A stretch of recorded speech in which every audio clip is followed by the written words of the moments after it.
بسم الله الرحمن الرحيم. الحمد لله والصلاة والسلام على رسول الله. أهلا بكم مع حلقة جديدة من برنامج ببساطة لايف.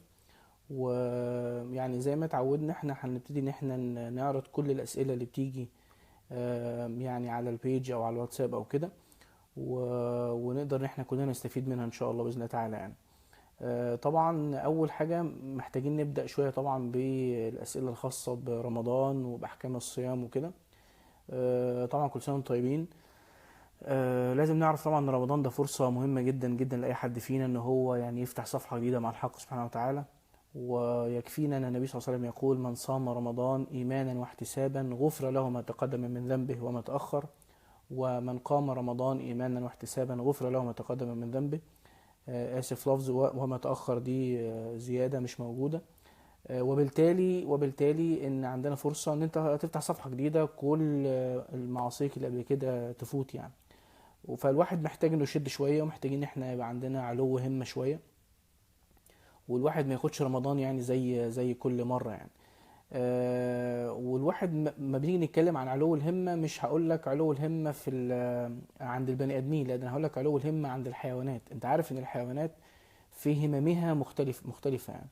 يعني مثلا الصقر ما ينزلش ياكل الا على حي، ما ينزلش الا ياكل حاجه حيه.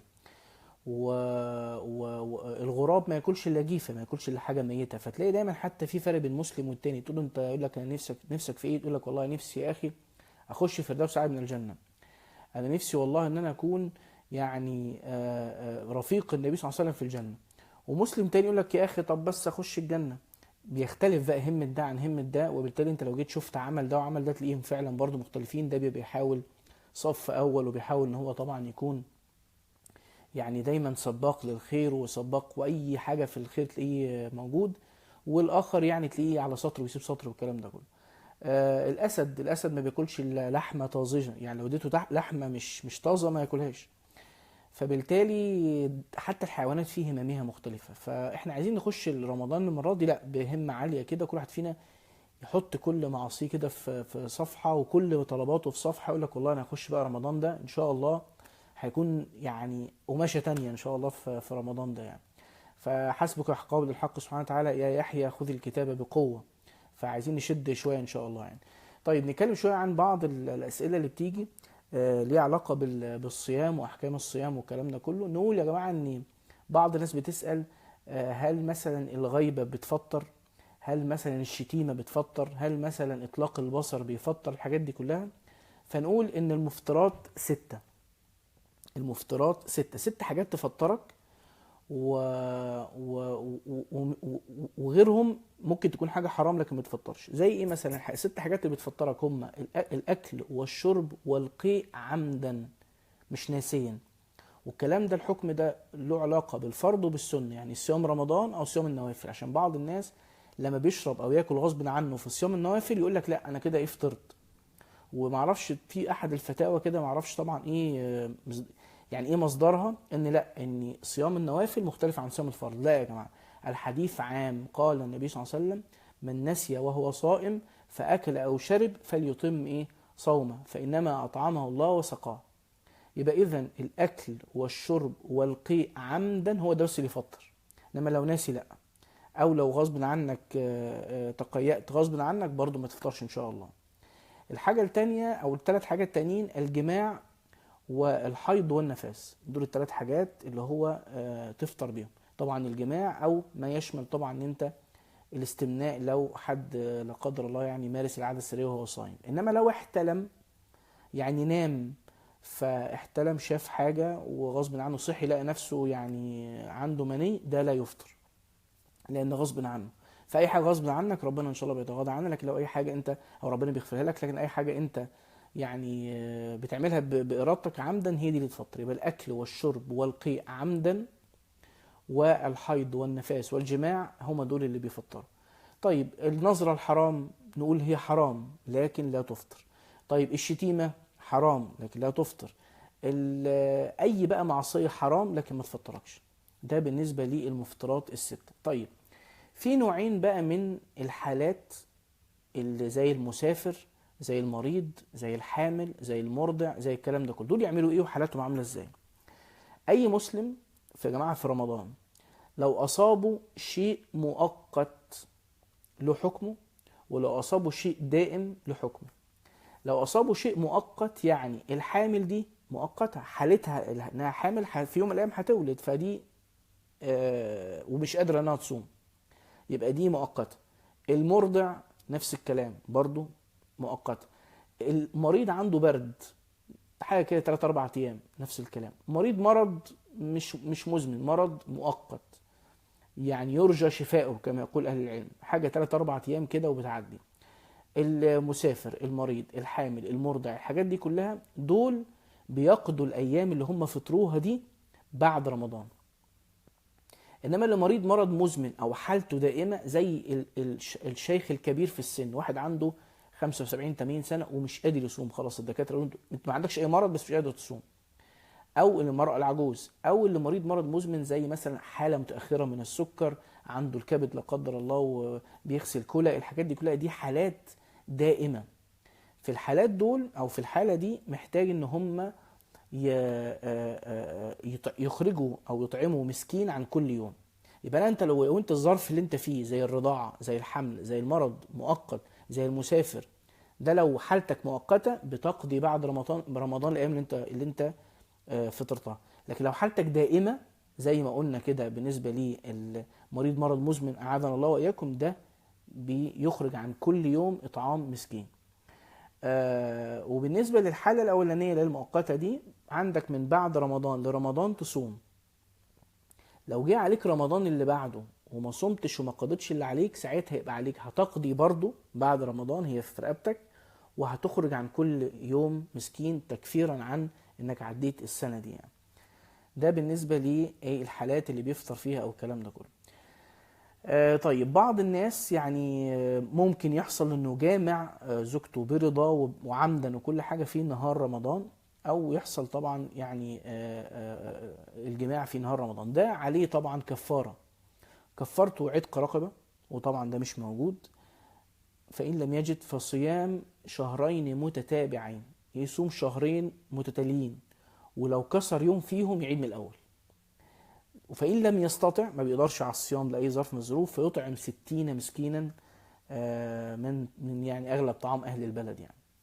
ده بالنسبة لكفارة الجماع. طيب مسألة تانية، لو واحد يا جماعة بيسافر كتير بيسافر من بلد لبلد، المهم من كتر سفره صفصف عليه رمضان حوالي 31 يوم، يعني صام يوم زيادة. فبالتالي في الحالة دي هو طبعا لما يروح من بلد لبلد، هو طبعا ممكن يفطر، بس نفترض انه عايز يصوم، فال 31 يوم دول يصوم بالزيادة. لكن لو هو نتيجة سفره صام بالناقص، يعني مثلا 28 يوم، فلا لازم يكمل يوم، لأن النبي صلى الله عليه وسلم قال أن الشهر لا ينقص عن 29 يوم، فشهر 29 شهر 30. انما 28 لا، يبقى انت فاضل لك كده يوم. وطبعا دي ما بتحصلش عند ناس كتير، لكن تعلم العلم فانك لا تعلم متى ينفعك. طيب حكم صيام وعبادة من لا يصلي، يعني واحد ما بيصليش بس بيصوم، الصيام يقبل. نقول ان تارك الصلاة نوعين. قال النبي صلى الله عليه وسلم من ترك الصلاة فقد كفر. وطبعا الواحد مش محتاج انه يخش في تفاصيل الحديث ده، محتاج ان انت تصلي بقى يعني. ولكن العلماء قالوا من تركها متكاسلا لكن يؤمن أن الصلاة حق، ده آثم ويفعل كبيرة من الكبائر. إنما من ترك الصلاة كفرا بها، يعني يقول لك لا مفيش حاجة اسمها صلاة، أنا شايف إن هي عبارة عن شوية تمارين رياضية أنتوا بتعملوها، فعلا للأسف الشديد في ناس بتقول كده، فده كفر بالصلاة فعلا، ده كفر بالصلاة نفسها، فإذا هو ده اللي يدخل فيه الحديث. طيب لو واحد ما بيصليش، فبالتالي نقول انه دخل في الحكم ده، وبالتالي لا يقبل منه شيء، فنقول لا يعني ان شاء الله نقول له لا انت ما دام بتصوم لازم تصلي، وندعوه وما نقعدش نكفر حد. لكن طبعا هو في خطوره طبعا، لان الاصل هي الصلاه، ثم بتيجي بقى بقيه العبادات يعني. طيب امراه حائض وبعد كده تطهرت قبل الفجر، يعني جت الفجر عندنا مثلا في مصر مثلا الساعه 3 او 3 ونص، وجت هي طهرت الساعة 2، يعني خلاص توقف الدم وعلمت ان كده خلاص هي بقت طاهرة، لكن استحمت او اغتسلت بعد الفجر الساعة 5 كده، وقامت ايه يعني اغتسلت ونضفت نفسها وبدأت ان هي دي تصوم ويقبل صيامها. رجل جامع مراته ليلا قبل الفجر، وبعدين أذن الفجر، وبعدين يعني خلاص عايز بقى يقوم يصلي، قام واغتسل بعد اذان الفجر، يكمل صيامه ولا شيء فيه. يبقى لا حرج تماما ان الانسان يكون قبل الفجر على حاله ويغتسل او يتطهر بعد الفجر، وكان ذلك فعل النبي صلى الله عليه وسلم. مسألة من المسائل، هل يجوز الافطار عشان اجل الامتحانات؟ لا، لا يجوز طبعا. الانسان لا يجوز يعني يجوز له انه يفطر في حالة الضرورات، ومنها السفر، ومنها المرض، ومنها كده. انما ان انا يعني افطر عشان امتحانات، هذا بما لا اصل له، الا لو فعلا في مشقه شديده، حسيت ان انت في لجنه الامتحانات خلاص هيغموا عليك، لا طبعا افطر. الحاله دي يبقى انت عندك اعياء، عندك مرض، دي قصه تانية. انما اعمم المساله الفقهيه اقول يا جماعه في الامتحانات يجوز انك تفطر، لا، لا يجوز انك تفطر تماما. طيب الحقن، نقول الحقنه المغذيه، اي حقنه مغذيه يعني بتخش تدخل لك اكل او كده، طبعا دي بتفطر. اي حقنه تانية ما تفطرش. اي قطره الانف، قطره الاذن، دي لو بتوصل للحلق، بتنزل في الحلق، طبعا تفطر. قطره العين فيها خلاف، لكن بعض الدكاتره بيقول لك انها فعلا بتفطر، لان هي يعني لو انت خدتها في عينك ساعات بيشوفوا يعني في حلقها اثر القطره نفسها، في الحاله دي بتفطر. فانت محتاج تسال طبيبك لو انت حسيت بالقطره بتاعت عينك في الحلق تفطرك. وبالتالي اي حاجه بقى بتدخل للجسم يعني طعام او كده او تغذيه، طبعا كل ده لا يجوز. طيب في بعض المستحبات هنقولها بقى بالمره ليها علاقه بالصيام، زي مثلا انت تعجل الفطر. بعض الناس يا جماعه بيستنى لما الاذان كله يخلص وبعدين يفطر، او يستنى لما يقول حي على الصلاه، حي على الفلاح، وبعدين يفطر، او يستنى اشهد ان لا اله الا الله اشهد ان محمد رسول الله. لا، اول ما تسمع الله اكبر ده معناها دخول الوقت، معناها انك تفطر على طول، بسم الله وتفطر على طول. فيقول النبي صلى الله عليه وسلم لا يزال الناس بخير ما عجلوا الفطر. يبقى من السنه انك تسمع الله اكبر تفطر على طول. ويستحب ان انت تفطر على تمر، فان لم تجد فماء، لحديث النبي صلى الله عليه وسلم اذا افطر احدكم فليفطر على تمر، فان لم يجد فليفطر على ماء فانه طهور. يبقى الميه والتمر. وللاسف الشديد هنشوف ناس للاسف هتفطر في رمضان على سيجاره وكوبايه شاي وقهوه يعني. فلا، نفطر على تمر او ميه، وده اكثر حاجه صحيه للجسم يعني. وبتقول طبعا اللهم لك صمت وعلى رزقك افطرت. من الحاجات المستحبات ايضا تاخير السحور، لحديث النبي صلى الله عليه وسلم تسحروا فان في السحور بركه. وتسحروا قبل الفجر ولو بجرعه ايه يعني ماء، انك انت دوب بس بميه، لكن انت تاخير السحور ده من السنه يعني. اخر حاجه خالص، طيب لو حد لا قدر الله يعني مات، توفاه الله عز وجل وكان عليه صيام، فليصوم عنه وليه، لحديث النبي صلى الله عليه وسلم من مات وعليه صيام صام عنه وليه، اللي هو ينوبه يعني. ده بالنسبه لبعض احكام الصيام. سؤال تاني كان جه كده، احنا خلاص خلصنا جزئيه رمضان. السؤال اللي كان جه له علاقه باللقطه، وناس كتير قوي سالت السؤال ده، معرفش، واضح ان الناس بدات تلاقي فلوس في الشارع يعني. اي حاجه ما بتشوفها ذات قيمه، يعني مثلا لقيت مبلغ بالنسبه عرفا عند الناس هو ذات قيمه، لقيت مثلا حته ذهب، لقيت حاجه ذات قيمه، يجب ان انت تعرفها سنه. يعني انت مثلا لقيت مثلا 1000 جنيه في الشارع، لازم اولا لو في جنبك يعني حد تقدر تقول له على فكرة انا فلان الفلاني ولقيت 1000 جنيه وده رقم تليفوني، او لقيت مبلغ من المال، مش لازم تعرفه، تقول له مبلغ من المال ولقيته في الحتة الفلانية، لو سمحت لو لقيت، لو حد جه سأل عليه ادي رقم تليفوني. تقعد على الحال ده سنة، لو ما حدش جه سأل خلاص بقى بتاعك. كذلك في الذهب، كذلك في اي شيء. انت لو في نادي تروح للامانات، لو في مسجد تروح لامام المسجد، لو في الشارع تروح لاقرب حاجه تقدر انت تستأمن صاحب الشخص ده انك تسيبها له، او تقول له ده رقم تليفوني وكده. لكن السنه ان انت تعرفها سنه. طبعا لقطة الحرم المكي مختلف يعني. الحرم المكي ملوش لقطة، يعني عشان الناس بتكون بتحج او يعني يعني بتصلي او كده، فمش صح ان انت توطي تاخد حاجة الحرم. لقيت بقى حلق، لقيت حاجة ذهب، لقيت فلوس وانت في الحرم المكي، ما توطيش الا لو هتوطي تعرفها. يعني توطي تقول يا جماعة انا لقيت كذا، او تروح ل الامانة في الحرم وتدي لهم الامانة دي. فده بالنسبة لحكم اللقطة يعني. سؤال تاني بيقول لو انت والدك او والدتك طلبوا منك معصية، وده بيحصل كتير قوي للأسف الشديد، ان الوالد او الوالدة ممكن ساعات من خوف او ساعات من حاجة يطلب من الابن انه يعمل معصية. فنقول ان طبعا الاصل ان لا طاعة لمخلوق في معصية الخالق، ومحدش هينفعك يوم القيامة حتى ابوك وامك يعني. لكن طبعا عايزين يبقى فيه وسط، يعني ايه؟ يعني ما تسمعش كلامهم بس بأدب وباحترام وما تتطاولش، لأن الحق سبحانه وتعالى قال: وإن جاهداك على أن تشرك بي ما ليس لك به علم فلا تطعهما ولكن وصاحبهما في الدنيا معروف. دي التفصيلة اللي موجودة في الآية. يبقى فلا تطعهما وصاحبهما في الدنيا معروف. فلا، الواحد محتاج انه يتعلم الادب مع الوالدين. لا والله يا جماعه انا يعني وتحاول مره واثنين وثلاثه واربعه. مثلا انت ظروف مصر كلنا عارفينها، وامنيا ودينيا والكلام ده كله، وبالتالي الناس بقى تقول لك ايه؟ طيب اسلم، اقلع الحجاب مثلا يعني، او بلاش مثلا ايه كذا او كذا. طيب انا لو ابويا او امي قالوا لي والله اقلع الحجاب، لا لازم واحده واحده يا جماعه، ما ينفعش. طب انا ما احبش ان انا اموت كده.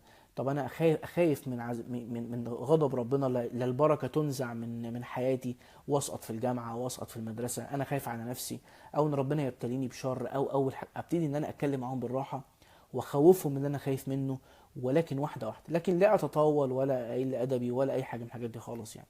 لكن الاصل لا رضا ايه او لا طاعه لمخلوق في معصيه الايه الخالق يعني. طيب من ضمن الاسئله برضو المهمه جدا جدا، بيجي ساعات الاب او الام او الاخ او الاخت بيعرفوا ان الاخ اخوهم او ابنهم بيشرب سجاير، او بيمارس العاده السريه، او بيتفرج على افلام اباحيه، او بيشرب مخدرات، او بيشرب خمره، او بيعمل اي كارثه من الكوارث دي. فبيجي الاهل يقول لك طب اعمل ايه في الحاله دي؟ ما انا مش عارف. طب اضربه؟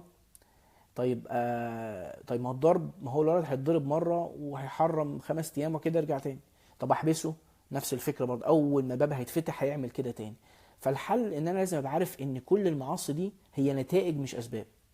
نتائج لعدم انتظامه في الصلاه بشكل كويس، نتائج ان انا ممكن اكون كأب او ام او اخ او اخت مش قريبه من الشخص ده او مش قريب من الشخص ده، فاقدر ان انا اتكلم معاه واصاحبه واحتويه. ممكن تكون نتيجة لأن الشخص ده طبعا ما بيصليش، ما بيقراش قرآن، ما بيلعبش رياضة، عنده وقت فراغ رهيب. فكل الحاجات دي أسباب مهمة جدا جدا أو نتائج للأسباب دي. فأنا محتاج إن أنا أدور على الأسباب دي وابتدي أعالجها وأصلحها عند الشخص. يبقى أنا لما أعرف إن في حد أنا بحبه بيعمل معصية أحتويه مش أكسره. ده الأصل في الموضوع يعني. طيب سؤال ناس برضو بتسأل كتير: أنا أصبح عندي فتور، يعني بقرأ قرآن ما ببكيش وما بحسش خالص، عبارة عن مكنة عمالة تقرأ قرآن، بنزل بصلي ما بحسش بحاجة خالص، وحاسس ان قلبي بقى مضلم يعني، على طول مهموم ومش مبسوط لان انا مش حاسس ان قلبي بقى عامل زي الحجرة كده يعني. طب اعمل ايه؟ بالظبط. قال السؤال حلو جدا، قال لك انا قلبي اصبح عامل زي الحجرة كده ما بيحسش بأي حاجة. طب ازاي الين القلب؟ نقول كالآتي: نقول ان الواحد يا جماعة كثرة الضحك والهزار والقعاد مع الاصحاب بزيادة بيميت القلب. قلة ذكر الله عز وجل يميت القلب. قلة الصلاة وكلام بيميت القلب. كثرة بقى سماع الأغاني وإن أنا بقى قاعد كده في موال بيميت القلب. يميت القلب يعني إيه؟ يعني أنت ما تحسش بالقرآن، ما تحسش بالصلاة، ما تحسش بمعية الله عز وجل، تبقى بعيد كده شوية، وبالتالي لما تبعد تبتدي تكتئب وما تتبسطش وتحس إن في حاجة، وممكن تترك العبادة خالص، ما أنا مش جايبة همها. كثرة الجدال والرغي مع الناس يميت القلب. كثرة الأكل والشرب يميت القلب. كثرة الرغي بلا فائدة يميت القلب. كلها حاجات حاول ان انت ايه تاكل بالمعقول، تشرب بالمعقول، ما تتكلمش كتير في السياسة والجدال والحاجات دي كلها وكذا. وفي حاجات بقى تلين القلب. نقول انت ما تحضر درس او تسمع حتى درس او كده يلين القلب، تسمع القرآن يشرح صدرك وتلين قلبك يعني. تقبيل يدي الوالدين، وان انت تتكلم مع ابوك وامك، وان انت تحضنهم او تبوسهم او تقضي لهم مشاورهم يلين القلب.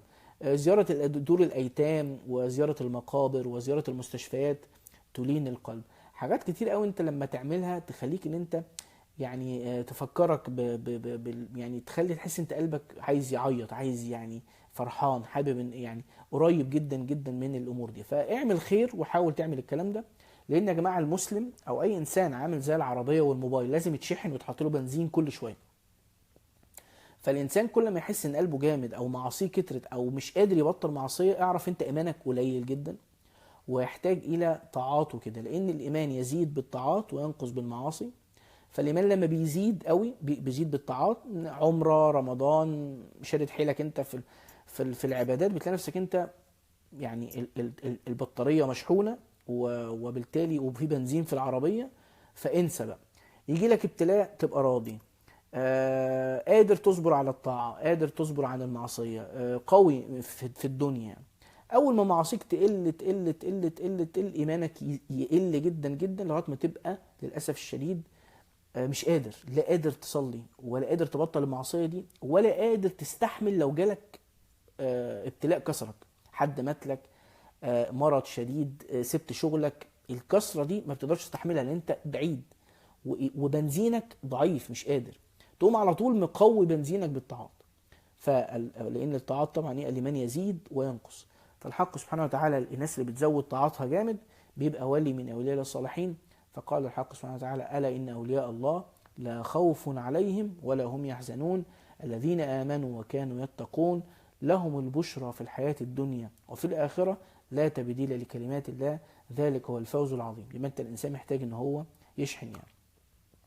طيب سؤال تاني بيقول لك: انا بحب جدا اقعد مع اصحابي ودايما نقعد، الولاد يقعدوا طبعا في كافيهات والبنات ممكن طبعا للاسف الشديد بقى الايام دي بقى في كافيهات، لكن بيقعدوا مع بعض. هل القعاد مع الصحاب وتغيير الجو ده معصيه ولا ده حلال؟ او نقول تختلف النيه. واحنا يا جماعه بنعمل حاجات كتير جدا جدا في حياتنا ببلاش كده من غير نيه. الصحابه كانوا لا يفعلون الفعل الا يعني يحسبوا له نيه، كانوا تجار نوايا، وبالتالي محتاج تجدد نيتك. طب انت قاعد مع اصحابك ليه؟ لو انت قاعد مع اصحابك عشان تغير جو، وقال النبي صلى الله عليه وسلم: انما هي ساعة وساعة، وبعمل حاجة فيها يعني ما فيهاش معصية، يعني مش قاعدين بنشرب خمرة بنشرب مخدرات، قاعدين بنتكلم مع بعض نطمن على بعض، وارجع عندي كده يعني مغير جو، فارجع كده اقيم الليل، ارجع اصلي، ارجع منتعش اكتر لمذاكرتي ولشغلي كده تمام. انما لو انا قاعد قاعده كلها غيبه ونميمه وشتيمه وعمالين نجيب في سيره دي وما بنغضش البصر ومعرفتنا ببعض عماله تاخرنا، يعني للاسف الصحاب دايما يا بتاخر يا بتقدم. لا، يبقى في الحاله دي يقول لك لا، يبقى انت ما تغيرش جو، يبقى انت مش بتغير جو، انت كده بتغير جلدك خالص. فنقول لا، ان القعاد مع الصحاب ممكن جدا جدا يبقى طاقه رهيبه ليك عشان العباده وعشان شغلك وعشان حياتك. فدي من الحاجات اللي بتدي الانسان قوي انه يقعد مع اصحابه ويشوف صحابه، لكن بالمعقول ما دام هترجع تبقى حاجه تانية يعني. كتير بنقعد في اي مطعم او حاجه تروح مدي تيبس، لا ما تسماش بقى تيبس، سميها صدقه. بص، تغيير النيه، احنا هنتكلم على كذا مثل دلوقتي تغير نيتك ازاي. التيبس سميه صدقه. بتروح الشغل كل يوم او بتروح مدرسه او بتروح الجامعه، لا اصل انا رايح الشغل عشان لازم اروح، لا، لازم تبقى عارف ان النبي صلى الله عليه وسلم قال: ما اكل احد طعاما قط خيرا من ان ياكل من عمل يده. يبقى اذا مفيش حاجه احلى من الشغل الحلال انك تشتغل. وقال النبي صلى الله عليه وسلم: افضل دينار ينفقه الرجل دينارا ينفقه على عياله. يبقى اذا انت لو احتسبت بس ان انت من شغلك بتصرف على نفسك وما تمدش ايدك لحد، وان انت بتصرف على اهلك ومراتك وعيالك، ده انت يكفيك النيه دي، تستحمل بقى الشغل وقرف الشغل وتبقى عارف انك رايح الشغل تاخد ثواب. انما احنا بنقضي في شغلنا للاسف الشديد او في جامعتنا او في مدرستنا حوالي نص عمرنا. تبقى كارثه لو انت بتروح شغلك او مدرستك او جامعتك او كده وما بتاخدش ثواب ومش مبسوط، دي يعني مشكله.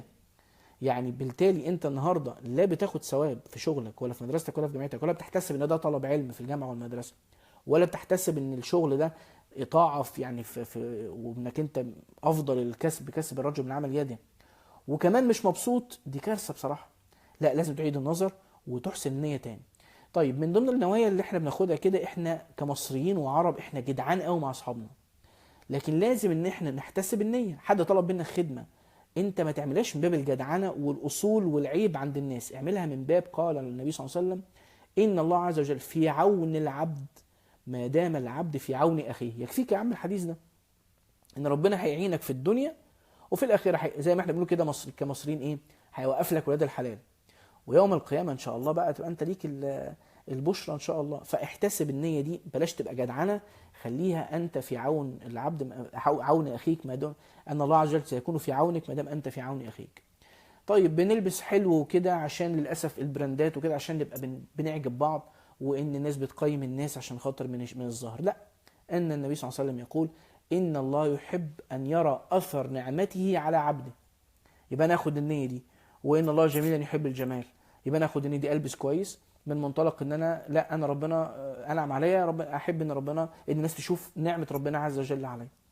فبالتالي محتاج ان انا اخد الحتة دي. وحتة معيش صغيرة بره الموضوع، في بعض الناس بتلخبط ما بين اما بنعمة ربك فحدث، وما بين استعينوا على قضاء الحوائج بالكتمان.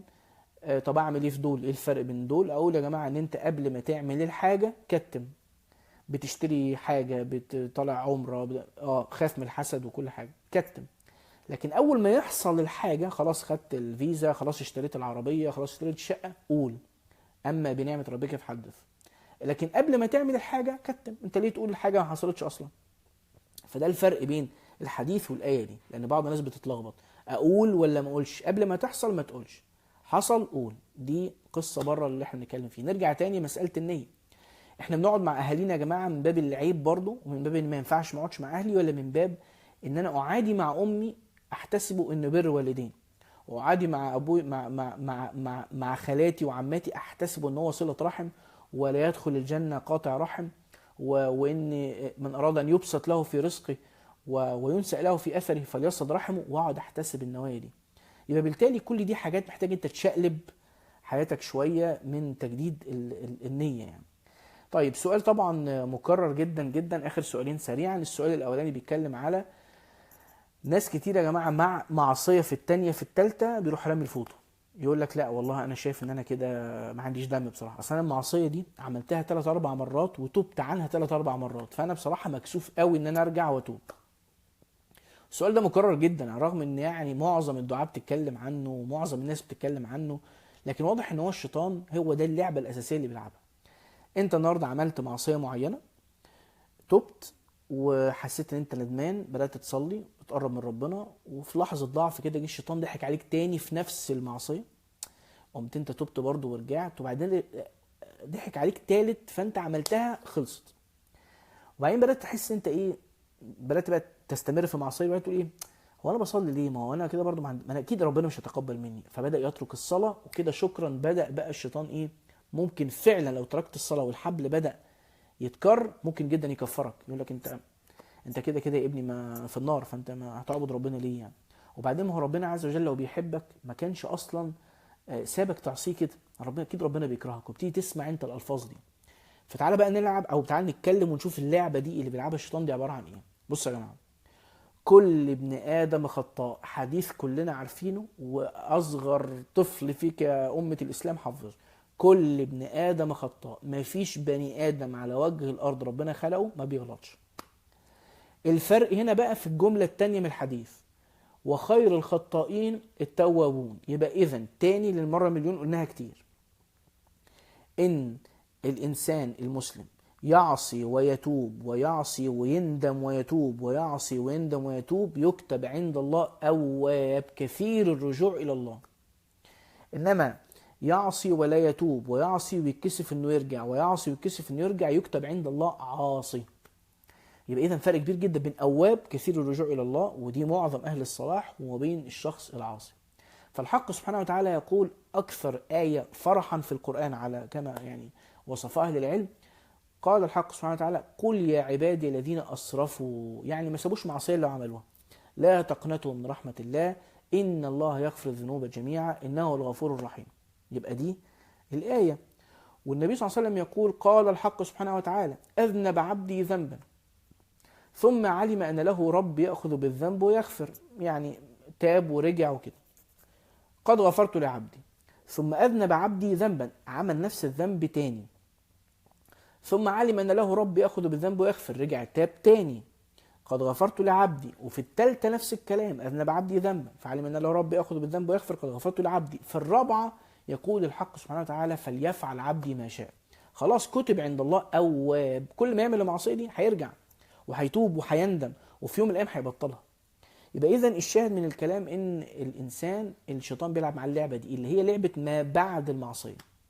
وعايزين نقول قاعدة مهمة جدا جدا جدا، قبل المعصية خاف، قبل المعصية خوف نفسك، افتكر النار وافتكر عذاب القبر وافتكر الموت وافتكر نعمة ربنا عليك ان انت كده جاحد، وخوف نفسك، افتكر وافتكر ربنا ممكن ينزع البركة من حياتك والكلام ده.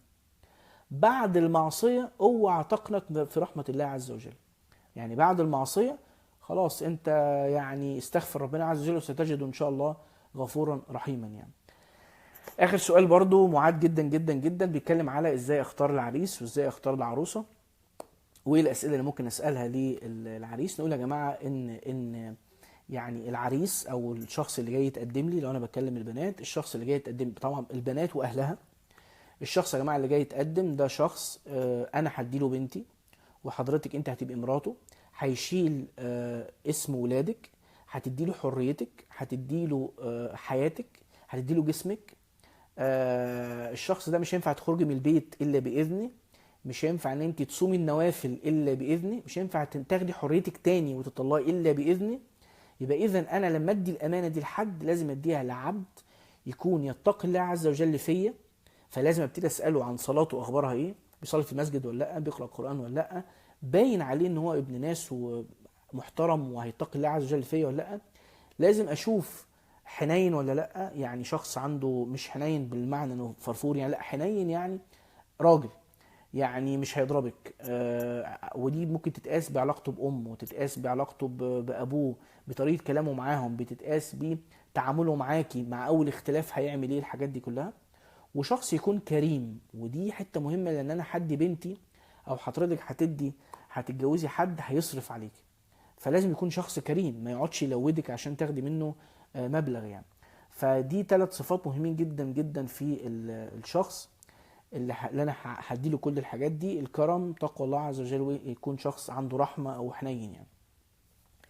كلامنا بقى للشباب وطبعا لاهاليهم. يعني انت لما تيجي تختار واحدة، يعني المرأة طبعا تنكح ل4: لجمالها ولمالها ولحسبها ولدينها فاظفر بذات الدين تربت يدك. طبعا مالها عارفينه، تكون غنية وبنت ناس، حسبها برضو غنية وبنت ناس، جمالها معروف. انما دينها دي محتاجين نوظفها شويه. معظم الناس يا جماعه لدينها يروح واخد واحده حافظه لكتاب الله ومنتقبه، دي دينها لا. قال النبي صلى الله عليه وسلم اذا قال 4 حاجات: اذا صامت المراه شهرها، يبقى تكون بتصوم رمضان، دي المراه المتدينه بتصوم رمضان، وصلت 5، واحصنت فرجها، تكون لابسه الزي الشرعي الحجاب اللي هو عند الجمهور تغطية كل الجسم، فضفاض، مفيش الوان كده، مفيش تشبه بالرجال، مفيش بنطلونات، مفيش الكلام ده، لبسها ملتزم ما عدا الوجه والكفين، ويا سلام لو منتقب، ده شيء جميل. واحصنت فرجها واطاعت زوجها، تكون زوجة مطيعة يا جماعة، بتقبض 1000 جنيه يا ابني بتعيش معاك، بتقبض 50 جنيه بتعيش معاك، بتقبض 50 ألف جنيه بتعيش معاك، وأصيلة ومحترمة وبتقول حاضر. ومش ان هي شخصية ضعيفة، لا، هي شخصية هادية، شخصية بنت ناس، شخصية عايزة تعيش معاك، مش بتخرب بيوت، ولا مع اول خناقة هتشتمك وهتطلع على اهلها. ومش مع ان انت لو معاك فلوس انت فوق دماغها، معاكش فلوس هتسيبك مع اول قسم. كل الكلام ده محتاج ان انت لما تكون مدار على عروسة تدور على عروسة فيها الصفات دي: بتصلي، بتصوم، لبسها محترم يشرفك، ويكون يعني امام الحق سبحانه وتعالى يكون راضي عنك، مش صحابك اللي يكونوا راضيين عنك. بعض الناس يا جماعه ما بيجي يدور على عروسه بيدور على عروسه بتلبس حلو، طبعا مش محجبه، ويكون فساتينها للاسف يعني مفتوحه علشان يتباهى بيها قدام صحابه. ده مشكله كبيره يعني. انا مش متخيل ان حد بيكون بيفكر التفكير ده. لا، الصح ان انت تكون يعني البنت تبقى جميله في بيتها ليك فقط، مش للامه كلها يعني. و... وتكون أطاعت زوجها، دي مهمة جدا، تكون زوجة مطيعة وخفيفة، وأي حاجة تانية صدقني بتتعوض يعني. طبعا تكون شخصية متعلمة وشخصية طموحة وشخصية ذكية، كل ده لا يعارض، لكن تكون شخصية مطيعة، عارفة ان انت جوزها وان انت كبيرها، مش ند بالند والكلام ده كله يعني. دي بعض الأسئلة. آسف جدا جدا على الإطالة. اتكلمنا عن أحكام الصيام عن الصيام واحكامه، وعن رمضان والاستعداد له. اتكلمنا عن بعض الاسئله اللي جت على الواتساب او على الفيسبوك والكلام ده كله. واسال الله عز وجل ان ربنا يعني يبلغنا رمضان، وان يتقبل منا رمضان، وأن يرزقنا زيادة في الدين وبركة في العمر وصحة في الجسد وسعة في الرزق. اللهم إنا نسألك توبة قبل الموت وشهادة عند الموت ومغفرة بعد الموت وعفو من الحساب وأمانة من العذاب والفوز بالفردوس الأعلى من الجنة يا عزيز وغفار. اللهم اشفي يعني مرضانا ومرضى المسلمين وارحم موتانا موتى المسلمين. وآخر دعوانا الحمد لله رب العالمين والسلام عليكم ورحمة الله وبركاته.